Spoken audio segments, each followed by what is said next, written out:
முதலமைச்சர் மாண்புமிகு திரு மு.க. ஸ்டாலின் அவர்களுக்கு ஒரு கடிதம் எழுதியிருக்கிறோம்.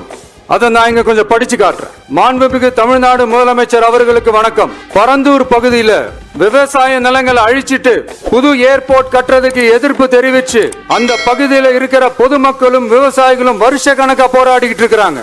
போராட்டத்துல அவங்கள தமிழக வெற்றி கழகம் சார்பா நான் போய் பார்த்தேன். அதுக்கு அடுத்த நாளே மக்கள் பாதிக்காத வண்ணம் விமான நிலையம் அமைக்கப்படும்னு உங்க கவர்மெண்ட் சார்பா ஒரு விளக்க அறிக்கை வந்துச்சு. அந்த ஸ்டேட்மெண்ட்ல 1005 குடும்பங்கள் மட்டுமே பரந்தூரில் வசிப்பதால் விமான நிலையம் வந்தா பெரிய பாதிப்பு இருக்காதுன்ற மாதிரி சொல்லி இருந்தாங்க. மக்கள் பாதிக்காத வண்ணம்னா என்னங்க சார்? ஒண்ணு அந்த இடத்துல ஏர்போர்ட் வருதுன்னு சொல்லணும், இல்ல அந்த இடத்துல ஏர்போர்ட் வராதுன்னு சொல்லணும். ரெண்டுமே அந்த அறிக்கையில இல்ல.